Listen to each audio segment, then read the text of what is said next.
Langit menggantungkan awan kelabu pekat yang menandakan hujan tak akan reda dalam waktu dekat.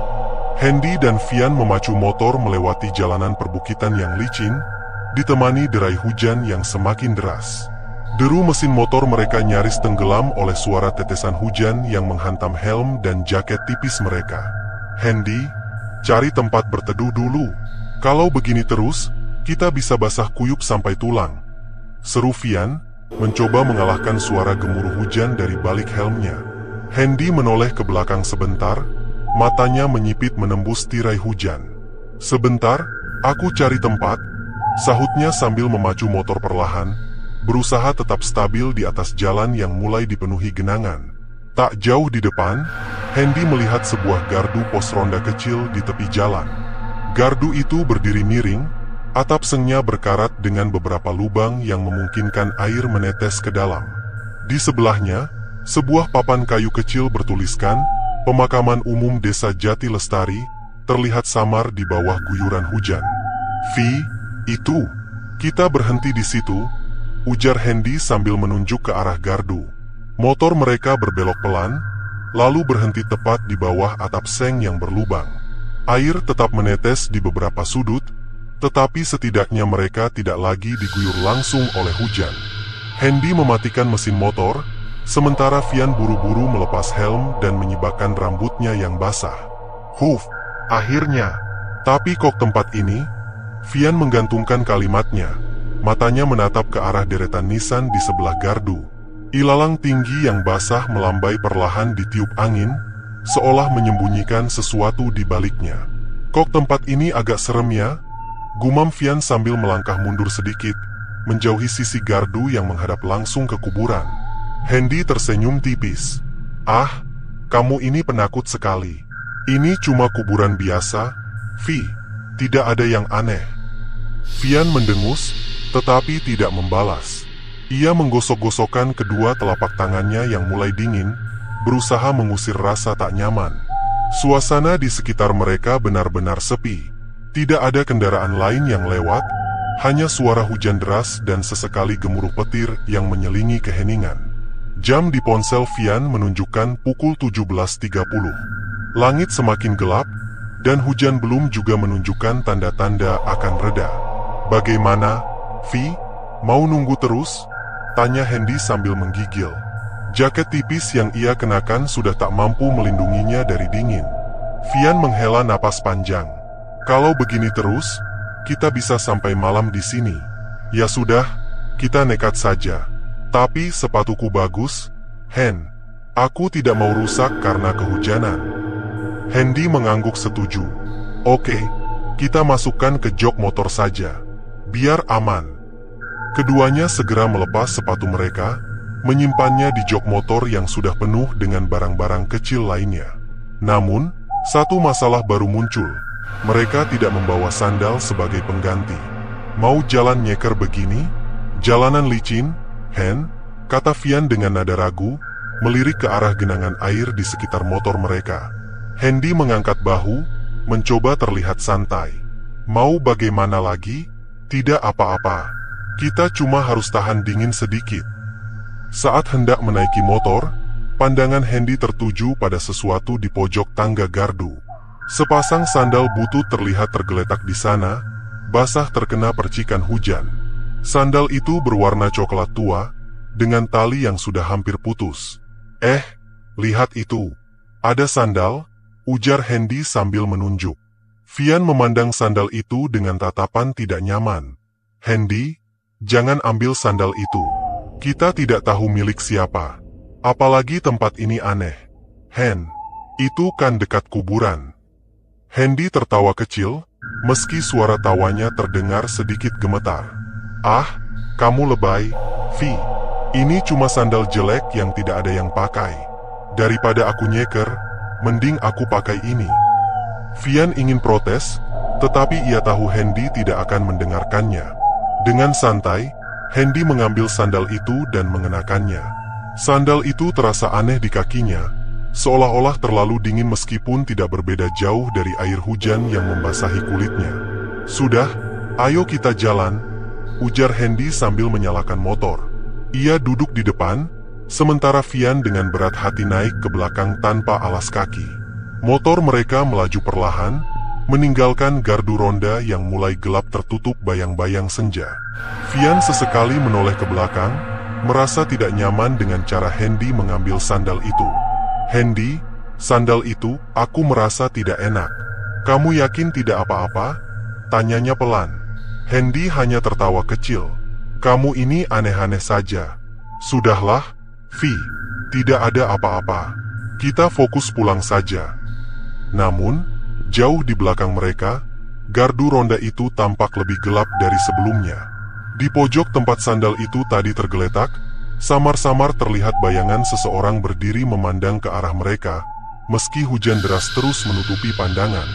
Setelah menempuh perjalanan pulang yang dingin dan melelahkan, Hendy akhirnya sampai di rumah. Ia memarkir motor di depan garasi dengan napas berat, sambil menepuk pundak Vian. "Akhirnya sampai juga. Kalau lama-lama di jalan, bisa-bisa kita beku," ujar Hendy sambil tertawa kecil, meskipun tubuhnya menggigil. "Iya, tapi aku masih kepikiran soal sandal itu." "Hen?" jawab Vian pelan, memandang sandal butut yang masih terpasang di kaki Hendy. Hendy hanya mengangkat bahu, mengabaikan rasa khawatir temannya. "Sudahlah, Vi, itu cuma sandal. Kamu jangan terlalu lebay. Aku masuk dulu, ya. Hati-hati di jalan pulang." Vian mengangguk, meski raut wajahnya tetap cemas. Setelah mengucapkan salam perpisahan, ia pergi, meninggalkan Hendy yang segera masuk ke dalam rumah. Di dalam, Hendy disambut oleh kehangatan rumahnya. Aroma masakan ibunya tercium dari dapur, membuat perutnya yang kosong kembali berbunyi. Ia meletakkan sandal butut itu di teras, tepat di samping pintu depan, sebelum masuk ke kamar untuk membersihkan diri. "Hen, mandi dulu sana. Kamu pasti basah kuyup. Jangan langsung makan," seru ibunya dari dapur. "Iya, Bu. Sebentar," jawab Hendy sambil berjalan ke kamar mandi. Air hangat dari pancuran membantu mengusir rasa dingin di tubuhnya. Tetapi pikiran Hendy sesekali melayang ke sandal butut yang tadi ia ambil. Sekilas terlintas kembali kata-kata Vian yang memintanya untuk tidak mengambil sandal itu. "Ah, itu cuma perasaan Vian saja," gumam Hendy, mencoba mengabaikan rasa tak nyaman yang tiba-tiba muncul. Selesai mandi, Hendy bergabung dengan keluarganya di meja makan. Mereka makan bersama sambil bercengkerama tentang kegiatan hari itu. Namun, Hendy merasa tidak bisa sepenuhnya menikmati suasana. Ada sesuatu yang terasa janggal, meski ia tidak tahu apa itu. Setelah makan, Hendy masuk ke kamar. Rasa lelah menyerang tubuhnya, membuatnya segera merebahkan diri di tempat tidur tanpa banyak berpikir. Namun, baru beberapa menit berbaring, ia merasa suasana di kamarnya berbeda dari biasanya. Angin dingin tiba-tiba berhembus meskipun jendela dan pintu sudah tertutup rapat. Tirai di sudut kamar berkibar pelan, seperti ada seseorang yang menyentuhnya. "Kenapa dingin sekali?" gumam Hendy sambil menarik selimut. Ia mencoba mengabaikan rasa aneh itu dan memejamkan mata. Namun, tepat saat ia hampir terlelap, suara pelan berbisik di telinganya.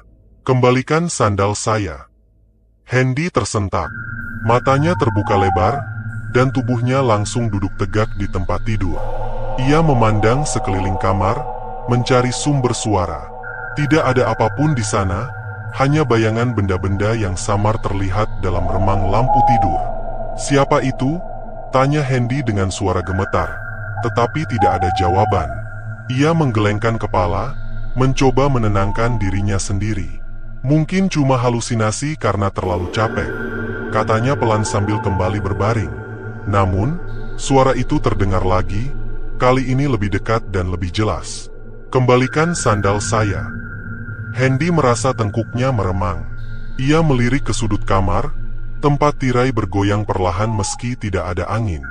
Keringat dingin mulai mengalir di dahinya, meskipun suhu di kamarnya sudah cukup dingin. "Siapa di sana?" Hendy hampir berteriak, suaranya sedikit bergetar. Tidak ada jawaban, tetapi Hendy bisa merasakan kehadiran sesuatu yang tidak terlihat. Perasaan itu begitu kuat hingga membuat dadanya sesak. Ia berusaha menutup mata, berharap bisa tidur dan melupakan semua ini. Namun, setiap kali ia hampir terlelap, suara itu kembali mengganggunya. Berulang kali bisikan itu terdengar, dengan nada yang semakin mendesak dan menyeramkan. "Kembalikan sandal saya. Kembalikan sandal saya." Hendy mencoba menutupi telinganya dengan bantal, tetapi suara itu tidak kunjung hilang. Bahkan, seolah-olah suara itu berasal dari dalam kepalanya sendiri. Akhirnya, rasa lelah yang luar biasa membuat Hendy tertidur meski dengan perasaan was-was. Dalam tidurnya yang tidak nyenyak, ia bermimpi tentang seorang wanita berambut panjang yang basah kuyup berdiri di depan gardu ronda. Wanita itu menatapnya dengan mata merah menyala sambil menunjuk ke arah kakinya. "Itu sandal saya," katanya dalam mimpi Hendy. Hendy terbangun dengan napas terengah-engah. Jantungnya berdetak kencang, dan keringat membasahi tubuhnya meskipun kamar masih terasa dingin. Ia melirik jam dinding. Waktu menunjukkan pukul 3 dini hari.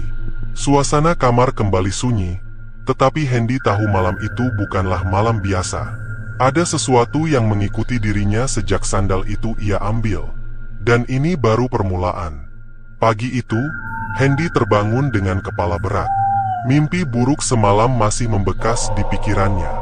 Bayangan wanita berambut panjang dengan tatapan merah menyala terus menghantui pikirannya. Namun, Hendy memilih untuk tidak membahasnya.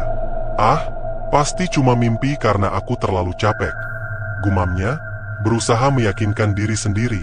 Ia turun dari tempat tidur dan berjalan ke dapur, mencium aroma kopi yang baru diseduh oleh Lina, istrinya.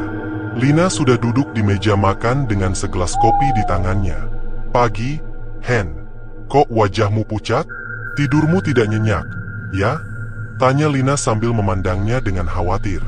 Hendy mengangguk kecil. "Iya, mungkin karena kehujanan kemarin. Badanku masih agak lemas. Kamu jangan lupa minum vitamin. Kalau perlu, istirahat saja hari ini," kata Lina dengan nada lembut. Hendy tersenyum tipis, mencoba menghilangkan rasa tidak enak di hatinya. Setelah menyeruput kopi yang sudah disiapkan, ia berjalan menuju kamar mandi untuk membersihkan diri. Di dalam kamar mandi, Hendy memutar keran wastafel, membasuh wajahnya dengan air dingin. Namun, tiba-tiba ia merasakan sesuatu yang aneh. Dari sudut matanya, ia melihat aliran air di wastafel membawa sesuatu yang tidak biasa. Ia mendekat untuk memastikan. "Apa ini?" Hendy bergumam pelan. Dari keran, air membawa gumpalan rambut panjang dan hitam pekat. Rambut itu terus menggumpal, seperti tidak ada habisnya, dan memenuhi wastafel. Bau anyir samar tercium, membuat Hendy mundur selangkah dengan dahi berkerut. "Kok bisa ada rambut di sini? Dari mana asalnya?" bisiknya dengan rasa cemas yang mulai merayap. Namun, sebelum Hendy sempat mematikan keran, gumpalan rambut itu bergerak. Rambut yang awalnya mengalir pasif tiba-tiba menjulur, seperti ular hidup yang mencari mangsa. Astaga! Hendy tersentak dan mundur dengan tubuh gemetar. Rambut itu terus menjulur ke arahnya, memanjat wastafel dan menjuntai ke lantai. Hendy merasa tubuhnya kaku, sulit bergerak. Pandangannya terpaku pada rambut yang kini semakin mendekat. "Hen, kamu kenapa lama sekali di dalam?" Suara Lina terdengar dari luar, membuyarkan kepanikan Hendy sesaat. Dengan napas terengah-engah, ia memaksakan diri keluar dari kamar mandi dan menutup pintunya dengan cepat. Pintu itu ia kunci, seolah takut sesuatu akan menerobos keluar. Di luar, Lina memandangnya dengan tatapan bingung.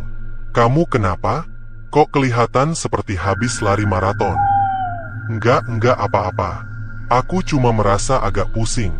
Tadi kelamaan berdiri di kamar mandi," jawab Hendy sambil mencoba tersenyum, meskipun wajahnya masih pucat. "Kalau pusing, istirahat saja dulu. Aku siapkan sarapan," ujar Lina sambil berlalu ke dapur. Hendy mengangguk, tapi pikirannya masih tertuju pada apa yang baru saja ia alami. "Itu tadi apa? Rambut? Kok bisa hidup? Jangan-jangan aku cuma halusinasi." Namun, saat ia mengintip ke arah kamar mandi dari sela pintu, ia melihat sesuatu yang membuatnya semakin merinding. Rambut-rambut itu kini menempel di dinding, menggantung seperti sarang laba-laba, bergerak pelan seolah menunggu. Hendy menelan ludah dan memejamkan mata sejenak. Aku harus tenang. Ini pasti cuma pengaruh capek, katanya pada dirinya sendiri, meski rasa takutnya semakin menjadi. Di meja makan, Lina memandang Hendy dengan raut cemas. Kamu benar-benar kelihatan tidak sehat.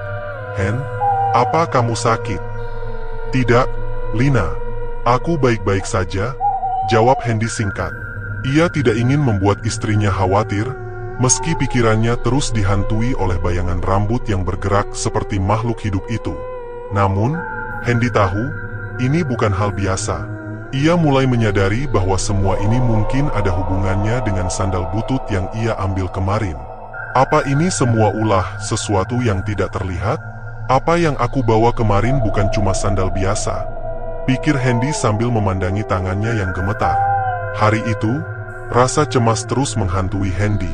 Ia tidak berani mendekati kamar mandi lagi. Namun, dalam benaknya, ia tahu ini baru awal dari serangkaian teror yang lebih mengerikan. Matahari mulai bergeser ke tengah hari. Hendy duduk di meja makan dengan sepiring nasi hangat dan lauk ayam goreng yang sudah disiapkan oleh Lina.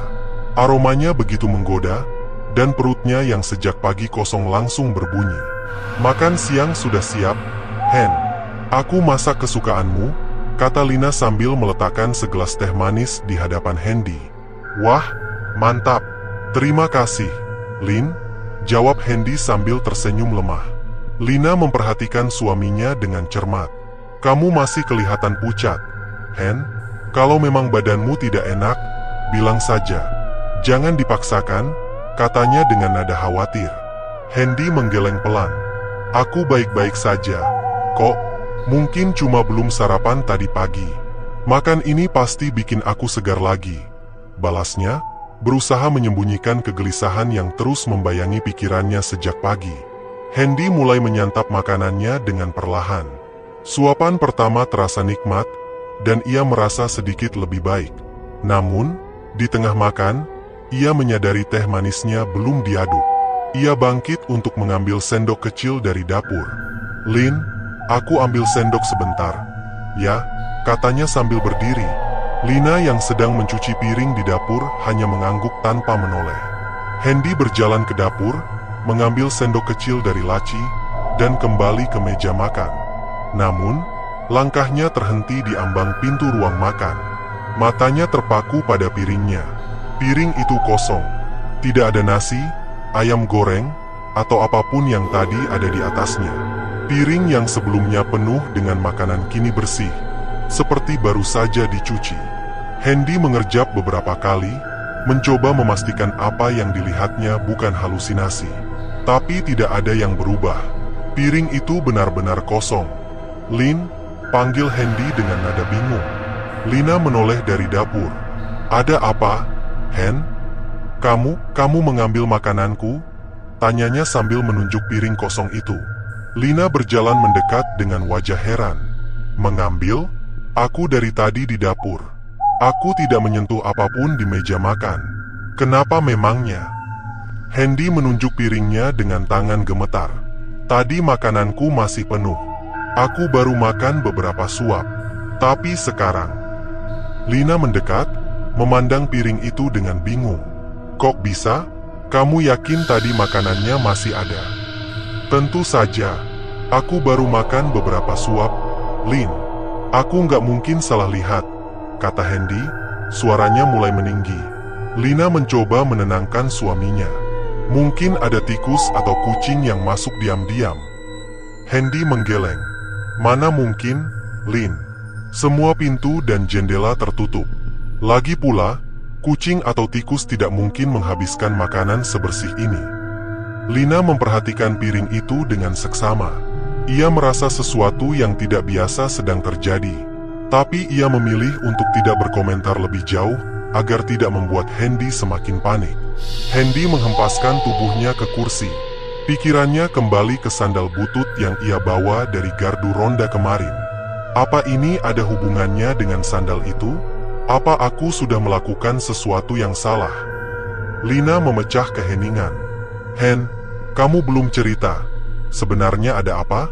Sejak semalam kamu kelihatan aneh. Kalau memang ada sesuatu, ceritakan saja padaku. Hendy menggeleng pelan, berusaha menyembunyikan rasa takut yang terus membayanginya. Tidak ada apa-apa, Lin. Mungkin aku cuma perlu istirahat. Namun, di dalam hatinya, ia tahu semua ini bukan kebetulan. Ada sesuatu yang tidak beres sejak ia membawa sandal itu. Setelah makan siang yang gagal ia nikmati, Hendy memutuskan untuk berbaring di kamar. Lina kembali ke dapur, melanjutkan pekerjaan rumahnya. Tapi suasana rumah terasa berbeda. Sunyi yang aneh menyelimuti. Di kamar, Hendy mencoba memejamkan mata, berharap bisa mengistirahatkan pikirannya. Namun, sebuah suara berbisik pelan terdengar di telinganya, menggetarkan nyali. Kembalikan sandal saya. Hendy terlonjak dari tidurnya. Napasnya memburu. Ia memandang sekeliling kamar, tapi tidak ada siapapun. Di ruang makan, piring kosong masih berada di meja, menjadi saksi bisu dari sesuatu yang tidak dapat dijelaskan. Suasana rumah yang biasanya nyaman kini berubah mencekam. Hendy tahu, ini belum berakhir. Apapun yang mengganggunya, ia merasa yakin bahwa semua ini adalah awal dari sesuatu yang lebih mengerikan.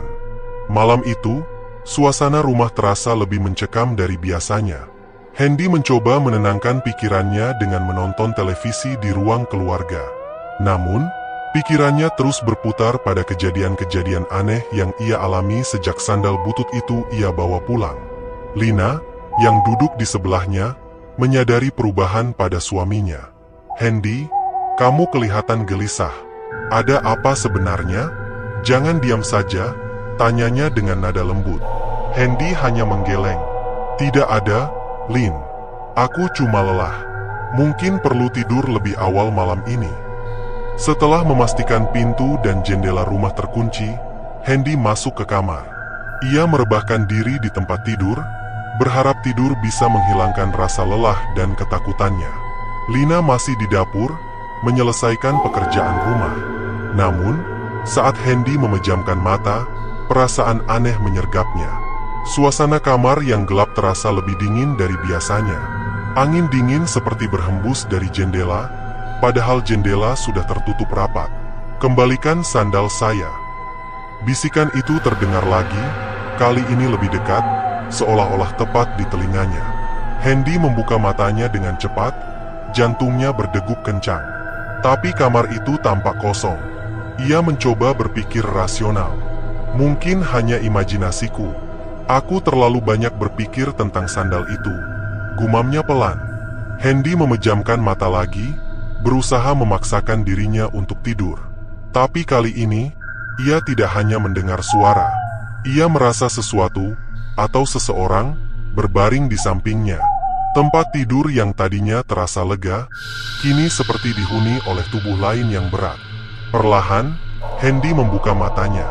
Ia menoleh ke sisi kiri, tempat yang biasanya kosong karena Lina belum masuk kamar. Di sana, berbaring sosok wanita dengan rambut panjang menjuntai hingga menutupi sebagian wajahnya. Pakaian putih yang lusuh membungkus tubuhnya yang kaku. Wajahnya pucat seperti mayat, dengan mata kosong yang tidak berkedip memandang lurus ke arah Hendy. Bibirnya bergerak perlahan, mengeluarkan suara serak yang dingin. Kembalikan sandal saya. Hendy membeku. Tubuhnya kaku seperti terikat. Ia ingin berteriak, tetapi suaranya tercekat di tenggorokan. Wanita itu, kuntilanak yang selama ini hanya ia dengar dalam bisikan, kini nyata di hadapannya.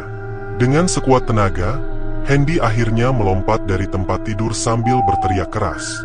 "Ah!" Lina yang berada di dapur terkejut mendengar teriakan suaminya. Ia berlari ke kamar dan menyalakan lampu. "Hendy, ada apa?" tanya Lina panik, melihat suaminya berdiri di sudut kamar dengan wajah pucat. Hendy hanya menunjuk ke arah tempat tidur. Matanya tidak lepas dari sisi tempat tidur tempat kuntilanak itu tadi berbaring.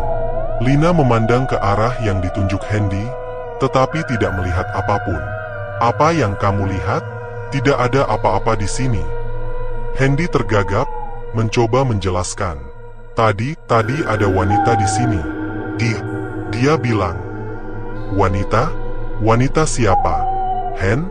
Kamu mimpi buruk, ya? Potong Lina, mencoba mencari alasan logis. Hendy menggeleng dengan tegas. Ini bukan mimpi, Lin. Dia nyata. Dia bilang aku harus mengembalikan sandalnya. Lina mengerutkan dahi, bingung dengan apa yang dikatakan suaminya. Sandal? Maksudmu sandal yang kamu bawa dari gardu ronda itu? Hendy mengangguk pelan, matanya masih dipenuhi rasa takut. Iya, Lin. Aku rasa sandal itu miliknya. Sejak aku mengambilnya, semuanya mulai jadi aneh. Lina menatap suaminya dengan cemas. Hendy, kalau kamu merasa itu sumber masalahnya, kenapa tidak kita kembalikan saja sandal itu? Hendy menunduk, tubuhnya gemetar. Aku takut, Lin. Kalau aku kembalikan, dia akan marah. Tapi kalau tidak aku kembalikan, terornya tidak akan berhenti. Lina mendekat, menggenggam tangan suaminya. Kita selesaikan ini bersama-sama, Hen. Tidak peduli seberapa menakutkan, kita harus menghadapi ini. Hendy mengangguk lemah. Namun, ia tahu malam ini belum berakhir. Meskipun Lina mencoba menenangkan, perasaan mencekam di kamar itu masih terasa. Hendy terus memandang ke arah tempat tidur, takut wanita itu muncul lagi. Lampu kamar tetap menyala sepanjang malam, tetapi rasa takut tetap menghantui. Hendy tidak bisa tidur. Ia duduk di sudut kamar, tubuhnya bersandar ke dinding, dengan Lina yang akhirnya tertidur di kursi dekatnya. Sosok kuntilanak itu mungkin telah menghilang untuk sementara, tetapi Hendy tahu, terornya belum selesai. Dan kali ini, ia tidak bisa lagi mengabaikan peringatannya.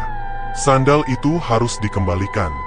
Sejak malam itu, Hendy merasa tidak pernah benar-benar sendirian. Setiap kali ia keluar rumah, ia merasakan sesuatu yang mengawasi dari jauh. Awalnya, ia hanya melihat bayangan sekilas di sudut matanya, kadang di balik pohon, kadang di persimpangan jalan.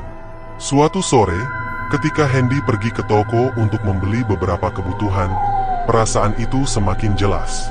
Ia berjalan cepat di sepanjang jalan setapak dekat rumahnya, tetapi suara langkah kaki terdengar mengikutinya. Ia berhenti, tetapi suara itu juga berhenti.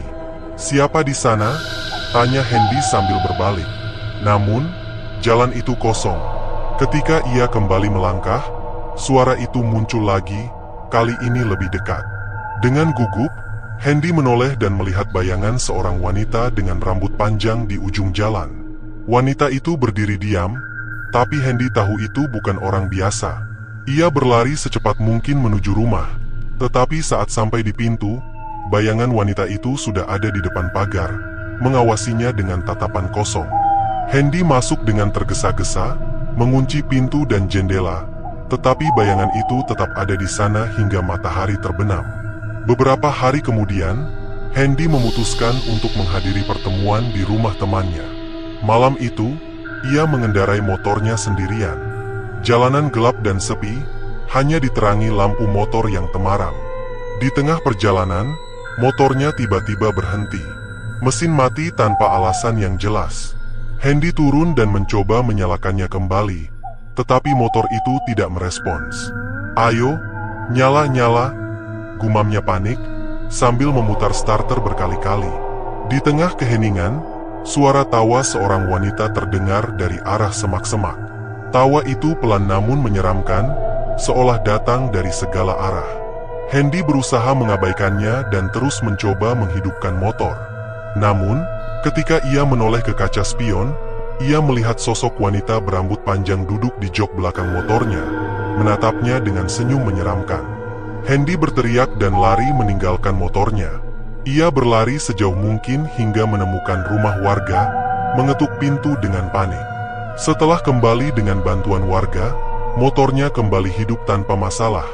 Tetapi pengalaman itu meninggalkan trauma mendalam. Kejadian berikutnya terjadi di rumah. Rambut panjang, hitam, dan lebat mulai muncul di tempat-tempat yang tidak masuk akal. Suatu pagi, Lina menjerit saat membuka kulkas. Di dalamnya, Ada gumpalan rambut yang menutupi sayur dan bahan makanan lain. "Hendy, lihat ini. Apa-apaan ini?" Hendy mendekat dan merasa perutnya mual melihat rambut itu. Ia segera membersihkan semuanya, tetapi kejadian serupa terus terjadi. Rambut juga ditemukan di wastafel, tempat tidur, bahkan di dalam sepatu mereka. Malamnya, Hendy bermimpi tentang wanita itu. Ia melihat wanita tersebut berdiri di kamar mandi, menyisir rambut panjangnya yang basah. Ketika ia terbangun, kamar tidurnya dipenuhi bau anyir yang sama seperti di mimpinya. Hendy mulai mendengar suara langkah kaki di dalam rumah. Kadang terdengar di lorong saat malam, kadang di dapur ketika ia sedang sendiri. Suatu malam, saat Lina pergi ke rumah orang tuanya, Hendy benar-benar merasa ketakutan. Ia mendengar langkah itu mendekat dari arah ruang tamu, tetapi saat ia memeriksa, tidak ada siapapun. Ketika ia kembali ke kamar, langkah itu terdengar lagi, kali ini dari dalam kamarnya sendiri. Ia menoleh dengan perlahan, dan melihat pintu lemari terbuka perlahan. Hendy mendekat dengan tangan gemetar, tetapi lemari itu kosong. Namun, ketika ia berbalik, wanita itu berdiri di belakangnya, dengan senyum menyeramkan dan tatapan marah. "Kembalikan sandal saya," bisiknya. Hendy terjatuh ke lantai, tubuhnya lemas. Saat ia memejamkan mata sejenak untuk menenangkan diri, wanita itu menghilang begitu saja. Hendy tidak bisa lagi menahan teror ini. Ia menceritakan semuanya kepada Vian, berharap temannya itu bisa membantunya mengembalikan sandal tersebut. "Hen, kenapa tidak dari dulu kamu cerita? Ini semua karena sandal itu. Kita harus kembalikan sekarang juga," kata Vian tegas. Malam itu, mereka berdua pergi ke gardu ronda tempat sandal itu diambil. Namun sebelum mereka sempat berangkat, wanita itu muncul di depan rumah Hendy. Ia berdiri dengan tubuh kaku dan rambut panjang yang menutupi sebagian wajahnya. Mata wanita itu menatap tajam ke arah Hendy, penuh amarah. Ia mengangkat tangannya, menunjuk ke sandal yang ada di dalam rumah. "Kembalikan sandal saya," suaranya bergema di seluruh halaman. Vian menarik Hendy keluar dari rumah. "Kita harus cepat." Dengan sandal itu di tangan, mereka menaiki motor dan melaju ke gardu ronda meskipun jalanan gelap. Sesampainya di sana, mereka meletakkan sandal itu di tempat semula. Angin dingin tiba-tiba berhenti, dan suasana menjadi hening. Wanita itu muncul untuk terakhir kalinya, berdiri di belakang mereka. Namun kali ini, ia hanya memandangi mereka tanpa berkata apa-apa. Perlahan, tubuhnya memudar menjadi kabut tipis yang menghilang bersama angin malam. Hendy dan Vian saling berpandangan, kelelahan tetapi lega. Mereka tahu teror itu akhirnya selesai. Namun, pelajaran besar tertanam dalam diri mereka. Jangan pernah mengambil sesuatu yang bukan milikmu, apalagi dari tempat yang penuh misteri. Hendy merasa tidak tahan lagi dengan teror yang menghantuinya. Setelah berhari-hari dihantui bayangan wanita misterius, bisikan menyeramkan, dan kejadian-kejadian aneh di rumahnya, ia akhirnya memutuskan untuk menceritakan semuanya kepada Vian. "Vi, aku nggak kuat lagi. Ini semua karena sandal itu," kata Hendy dengan suara bergetar. Wajahnya yang pucat menunjukkan seberapa parah ketakutannya. Vian, meskipun awalnya terkejut, segera merespons dengan tenang. "Hen, ini sudah keterlaluan. Kita harus kembalikan sandal itu sekarang juga. Kalau tidak, entah apa lagi yang akan terjadi." Malam itu, mereka bersiap untuk pergi. Vian membawa senter, sementara Hendy membawa sandal butut yang menjadi sumber masalah. Perasaan berat mengiringi langkah mereka menuju motor. Hendy merasa seolah-olah ada mata yang terus mengawasi, meski ia tahu mereka sendirian di halaman rumah. Di perjalanan menuju gardu ronda, suasana semakin mencekam. Jalanan yang gelap hanya diterangi lampu motor mereka, dan suara angin malam menambah keheningan yang membuat bulu kuduk berdiri. Tiba-tiba, motor mereka berhenti di tengah jalan. "Vi, kenapa motornya mati?" tanya Hendy panik. Vian mencoba menghidupkan motor berkali-kali, tetapi mesin tetap tidak menyala. Dari balik pepohonan di sekitar mereka, Suara tawa wanita yang familiar kembali terdengar, kali ini lebih keras dan menggema. "Kita jalan kaki saja," kata Vian sambil menarik Hendy yang gemetar. Dengan tergesa-gesa, mereka berjalan menuju gardu ronda. Setiap langkah terasa seperti menembus kegelapan yang semakin tebal. Di sepanjang jalan, Hendy merasakan rambut panjang menyentuh lengannya, meskipun tidak ada apapun di sekitarnya. Setelah apa yang terasa seperti perjalanan tanpa akhir, mereka akhirnya tiba di gardu ronda. Tempat itu terlihat persis seperti sebelumnya, kecil, tua, dan menyeramkan. Namun, ada sesuatu yang berbeda malam itu. Udara di sekitar gardu terasa lebih dingin, hampir membekukan. Hendy dan Vian mendekati tangga gardu, tempat sandal itu pertama kali ditemukan. Dengan tangan gemetar, Hendy meletakkan sandal tersebut di sudut yang sama. Aku kembalikan, gumamnya, hampir seperti permohonan maaf. Tiba-tiba, angin kencang bertiup dari arah pemakaman di belakang gardu. Pohon-pohon bergoyang liar, dan suara tawa wanita itu berubah menjadi jeritan panjang yang memekakkan telinga. Vian dan Hendy saling berpegangan, takut sesuatu yang buruk akan terjadi. Namun, setelah beberapa saat, suasana berubah drastis. Angin berhenti, dan keheningan menyelimuti seluruh area. Udara yang dingin perlahan menghangat, dan suara jangkrik kembali terdengar. "Sudah selesai?" tanya Vian dengan suara pelan, masih tidak percaya apa yang baru saja terjadi. Hendy hanya mengangguk lemah. Namun, sebelum mereka sempat pergi, sosok wanita berambut panjang itu muncul di depan mereka. Ia berdiri di antara gardu dan pemakaman, kali ini dengan wajah yang lebih tenang. "Terima kasih," bisiknya sebelum tubuhnya perlahan memudar, menghilang menjadi kabut yang terbawa angin malam. Vian dan Hendy tidak berkata apa-apa lagi. Mereka segera kembali ke motor, yang kini menyala tanpa masalah, dan meninggalkan tempat itu. Setelah kejadian tersebut, hidup Hendy perlahan kembali normal. Tidak ada lagi bayangan wanita, bisikan, atau rambut yang muncul di tempat-tempat aneh. Namun, ia tidak pernah melupakan pengalaman itu. Hendy menjadi lebih berhati-hati dalam bertindak, terutama saat berada di tempat-tempat yang penuh misteri.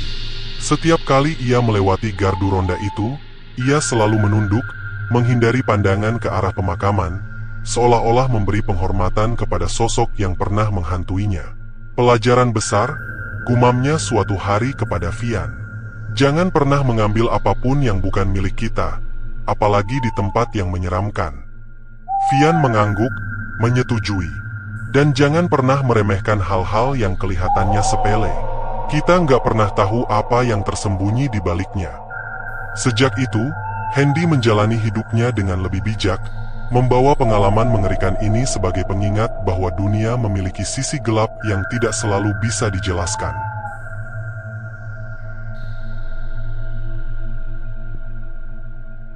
Sebuah thread horor dari akun Twitter @hororpsikologis berjudul Radio Mobil. Selamat menyimak. Malam sudah larut ketika keluarga Ananda memulai perjalanan pulang dari liburan akhir pekan di pegunungan. Ananda duduk di kursi depan samping pengemudi, menjaga suaminya, Budi, agar tetap terjaga. Di belakang, Nia, anak mereka yang berusia 9 tahun, sudah mulai terlelap di kursinya, meskipun sesekali terbangun karena guncangan jalan. "Jalan ini sepi sekali malam ini, Ayah," kata Ananda, mencoba mengisi keheningan yang mulai mengintimidasi. Suara mesin mobil menjadi satu-satunya teman perjalanan mereka di tengah kegelapan. "Iya Bun, biasanya ada setidaknya beberapa mobil lewat. Tapi malam ini sepi benar," jawab Budi, mata terus fokus di jalan yang hanya diterangi oleh lampu depan mobil mereka dan sinar bulan purnama. Ananda menyalakan radio, berharap musik atau berita malam bisa menemani perjalanan mereka yang panjang. Namun, radio hanya menangkap suara berisik dari stasiun-stasiun yang tidak jelas, seolah-olah mereka berada di tengah-tengah wilayah yang tidak terjamah oleh sinyal. "Coba cari stasiun lain ya Bun," kata Nia dari belakang. Suara mengantuknya terdengar lebih kencang dari biasanya karena ketenangan malam. Ananda berpindah dari satu stasiun ke stasiun lain, tapi semuanya sama. "Aneh," Semuanya hanya suara berisik. Tidak ada musik, tidak ada berita, katanya frustrasi. Budi mengintip ke belakang, memastikan Nia sudah tertidur kembali sebelum berbicara lebih lanjut. Mungkin kita sudah terlalu jauh dari kota. Jangan khawatir, sebentar lagi kita akan mencapai jalan utama. Mobil terus melaju di jalan yang semakin gelap. Pohon-pohon di kedua sisi jalan seperti bayangan-bayangan yang mengintip mereka. Suara kicau burung malam dan suara hewan lainnya di hutan menjadi satu-satunya suara alam yang menemani mereka, mengingatkan mereka betapa jauhnya mereka dari peradaban. Ananda mencoba kembali mematikan radio, tapi kemudian, suara-suara aneh mulai terdengar dari speaker mobil. Suara yang seakan-akan tidak termasuk dalam alam semesta yang mereka kenal. "Kamu dengar itu ya?" tanyanya, suara bergetar. Budi mengerutkan kening. "Apa itu, Bun? Suara angin? Apa?" Tapi keduanya tahu, itu bukan suara angin. Ada sesuatu yang lebih dalam, lebih menyeramkan yang mulai mengisi malam mereka. Perjalanan yang seharusnya menyenangkan sekarang berbalik menjadi perjalanan yang penuh misteri dan ketakutan.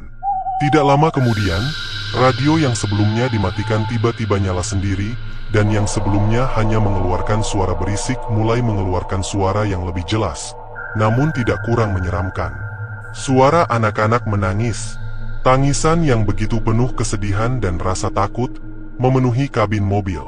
Ananda segera mencoba mematikan ladi radio mobil, tapi tangisan itu terus berlanjut, seolah-olah datang dari mana-mana dan bukan hanya dari perangkat itu.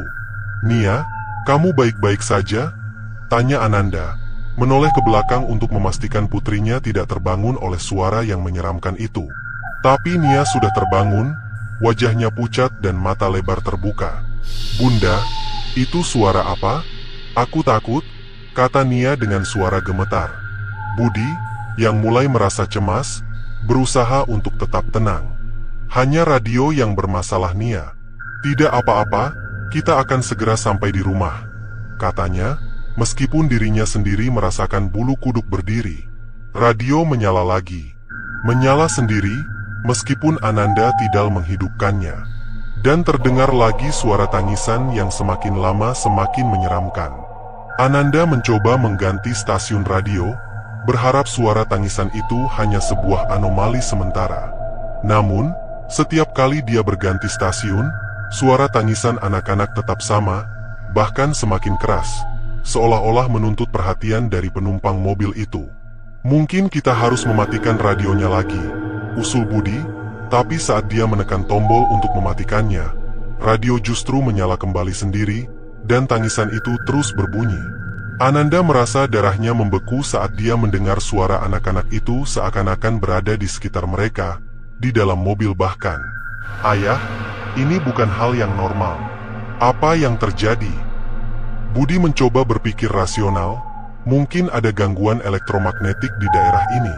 Kita harus segera keluar dari daerah ini.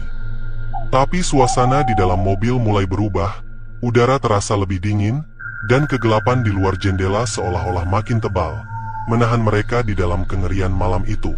Nia mulai menangis, dan suara tangisan dari radio seperti mengikuti irama tangisannya, menciptakan simfoni ketakutan yang tak tertahankan. Ananda memeluk Nia erat-erat, mencoba untuk menenangkan dirinya sendiri sekaligus putrinya. "Kita akan baik-baik saja, Nia. Ayah akan membawa kita pulang." Perjalanan yang seharusnya penuh dengan kenangan indah dari liburan sekarang berbalik menjadi perjalanan yang penuh misteri dan ancaman tak kasat mata. Tangisan anak-anak dari radio itu seakan-akan mengingatkan mereka bahwa malam ini, mereka tidak sendirian di jalan yang sepi ini. Suara tangisan anak-anak dari radio perlahan mulai mereda, memberikan harapan bahwa kengerian malam itu mungkin akan berakhir. Namun, ketika mereka berpikir semuanya sudah kembali normal, suara baru muncul. Sebuah bisikan lembut, namun jelas, dari seorang wanita yang berbicara dengan nada yang sangat serius. "Jangan lanjutkan perjalanan ini. Pulanglah sekarang." Ananda memeluk Nia lebih erat lagi, mata mereka bertemu dalam kegelapan kabin mobil. "Ayah, kamu dengar itu?" tanyanya dengan suara bergetar. Budi, yang mencoba tetap fokus di jalan, menjawab, Ya, aku dengar. Tapi bagaimana kita bisa pulang sekarang? Kita harus terus maju untuk keluar dari daerah ini. Radio seolah-olah merespons perkataan Budi, mengulangi pesan itu, pulanglah sekarang, dengan nada yang semakin mendesak. Suara itu bukan suara dari stasiun radio biasa, tapi lebih seperti pesan langsung yang ditujukan untuk mereka. Nia yang sudah cukup ketakutan bertanya, "Ayah, Bunda, kita harus pulang? Apa yang terjadi?" Ananda mencoba menenangkan Nia. "Kita akan baik-baik saja, Nia. Ayah sedang mencari cara terbaik untuk kita semua." Budi memutuskan untuk menyalakan GPS mobil, berharap bisa mendapatkan panduan keluar dari situasi ini. Namun, layar GPS yang biasanya menampilkan peta dan rute hanya menunjukkan garis-garis acak, dan koneksi internet tiba-tiba hilang. "Tidak ada sinyal," katanya kecewa. Radio kembali mengeluarkan suara wanita itu, "Jangan lanjutkan. Bahaya mengintai di depan." Ananda mulai merasa benar-benar takut. "Ayah, mungkin kita harus mendengarkan pesan ini. Apa sebaiknya kita berbalik saja?" Budi menghela nafas dalam-dalam, "Tapi kembali kemana? Kita sudah begitu jauh. Tidak ada tempat untuk berbalik di jalan ini tanpa berisiko tersesat lebih dalam ke dalam hutan."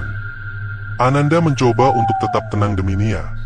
"Baiklah, tapi jika ada sesuatu yang aneh lagi, kita berhenti dan mencari tempat aman untuk menunggu pagi." Perjalanan mereka terus berlanjut, tapi dengan hati yang penuh kecemasan. Pesan dari radio itu terus mengganggu pikiran mereka, menciptakan ketegangan yang tak tertahankan. Udara di dalam mobil semakin dingin, dan keheningan yang datang setelah pesan itu lebih menakutkan daripada suara tangisan atau bisikan yang mereka dengar sebelumnya. Sebuah perasaan bahwa mereka sedang diawasi, diperhatikan oleh sesuatu yang tak terlihat di malam yang gelap ini, mulai merasuki hati mereka. Malam semakin mendalam, dan jalan di depan mereka tampak seperti terowongan gelap yang tak ada ujungnya.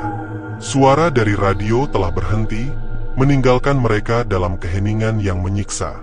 Budi mencoba untuk tetap fokus pada jalan, tapi mata Ananda dan Nia terus menatap keluar jendela, waspada terhadap apa saja yang mungkin muncul dari kegelapan. Tiba-tiba, lampu depan mobil mereka menangkap bayangan kecil bergerak di tengah jalan. Budi mencabut kakinya dari pedal gas dan menginjak rem mendadak. "Ada seseorang di jalan," teriaknya. Ananda dan Nia menatap ke depan, melihat sosok yang tampak seperti anak kecil berdiri di tengah jalan. Wajahnya tampak pucat dan mata kosong menatap langsung pada mereka. Budi mematikan mesin mobil, dan mereka semua keluar untuk memeriksa, tapi saat mereka mendekati tempat di mana bayangan itu terlihat, tidak ada siapa-siapa di sana. "Nia, kembali ke dalam mobil," perintah Ananda dengan suara yang berusaha tetap tenang, tapi tangan gemetar mengungkapkan ketakutannya. Nia yang masih kaget, berlari kembali ke mobil, dan Budi dengan cepat mengunci pintu. "Apa yang baru saja terjadi?" tanyanya, suara bergetar. Ananda mencoba untuk menjaga ketenangan, berkata, "Mungkin hanya bayangan atau mungkin kita kelelahan." Tapi sebelum mereka bisa melanjutkan perjalanan, radio kembali menyala sendiri, kali ini dengan suara tangisan anak-anak yang jauh lebih keras dari sebelumnya, seolah-olah marah karena perjalanan mereka terus berlanjut. Suara itu seperti mengelilingi mereka, datang dari semua arah, bukan hanya dari radio. "Kita harus berbalik ya," kata Ananda dengan suara putus asa. Budi yang mulai merasa bahwa ada sesuatu yang sangat salah dengan situasi ini setuju. "Baiklah, kita akan mencoba mencari tempat untuk berbalik." Namun, setiap kali mereka berpikir untuk berbalik, lampu depan mereka kembali menangkap sosok anak itu, yang kali ini tampak lebih dekat, berdiri di sisi jalan, memandangi mereka dengan tatapan yang kosong dan dingin. Setiap kali mereka berhenti untuk memeriksa, sosok itu hilang, meninggalkan mereka dengan kebingungan dan ketakutan yang semakin dalam. Perjalanan mereka sekarang bukan hanya tentang pulang, tapi juga tentang bertahan hingga fajar, karena malam ini tampaknya memiliki rencana sendiri untuk mereka. Setiap sudut jalan menjadi tempat mungkin bagi penampakan lain, membuat mereka merasa seperti dalam sebuah labirin kegelapan yang tak ada habisnya. Setelah yang terasa seperti berjam-jam perjalanan dalam ketakutan dan kegelapan, akhirnya mereka melihat lampu kota di kejauhan. Cahaya itu tampak seperti sinar harapan yang menembus malam yang panjang. Radio yang selama ini menjadi sumber kengerian mereka tiba-tiba mati, meninggalkan kabin mobil dalam keheningan yang aneh. "Lihat, Bun. Ada cahaya terang di sana. Kita akan segera sampai," kata Budi, suara penuh dengan kelegaan. Ananda menghela napas panjang, mencoba menenangkan detak jantung yang masih berdebar-debar. "Nia, lihat. Kita akan segera sampai di rumah," katanya sambil membelai kepala anaknya yang masih terlihat ketakutan. Mobil mereka melaju menuju cahaya, dan seiring mereka semakin dekat, perasaan takut perlahan mulai mereda, digantikan oleh rasa lega yang luar biasa. Namun, sebuah perasaan aneh masih menggelayuti mereka, sebuah perasaan bahwa malam ini mungkin belum benar-benar berakhir. Ketika mereka akhirnya sampai di rumah, mereka segera masuk, meninggalkan mobil di luar dengan pintu terkunci, seolah-olah mobil itu sendiri adalah sumber dari kesuraman malam ini. Setelah membersihkan diri sejenak, Nia langsung berlari ke kamarnya meminta untuk tidur bersama dengan orang tuanya, sesuatu yang jarang dia lakukan saat seusia ini. Malam itu mereka berbaring bersama di tempat tidur, tapi tidur sulit didapat. Setiap suara kecil dari luar rumah membuat mereka waspada. Budi, yang tidak bisa menahan kepenasaran dan kegelisahan, akhirnya bangun di tengah malam untuk memeriksa mobil. Dengan hati-hati, dia membuka pintu garasi dan mendekati mobil. Di dalam kabin, dia menemukan sesuatu yang membuat darahnya membeku. Sebuah kalung anak kecil yang belum pernah dia lihat sebelumnya tergeletak di kursi belakang. Kalung itu sederhana, tapi ada sesuatu yang menyeramkan dari keberadaannya di sana. Budi kembali ke dalam rumah, kalung itu di tangannya, ragu untuk memberitahu Ananda dan Nia. Namun dia tahu mereka harus mengetahui. "Bunda, Nia, ada sesuatu di mobil," katanya dengan suara rendah. Ananda yang merasakan kegelisahan dalam suara Budi langsung bangun, dan ketika dia melihat kalung itu, perasaan kengerian malam itu kembali. Tidak ada penjelasan yang masuk akal, tapi mereka semua merasa bahwa peristiwa malam ini akan selalu membayangi mereka. Dari malam itu, mereka memutuskan untuk tidak pernah lagi melakukan perjalanan malam, dan mobil tersebut dijual tidak lama kemudian. Namun, suara tangisan dari radio seolah-olah masih bergaung di telinga mereka, mengingatkan mereka akan perjalanan menyeramkan yang tidak akan pernah mereka lupakan.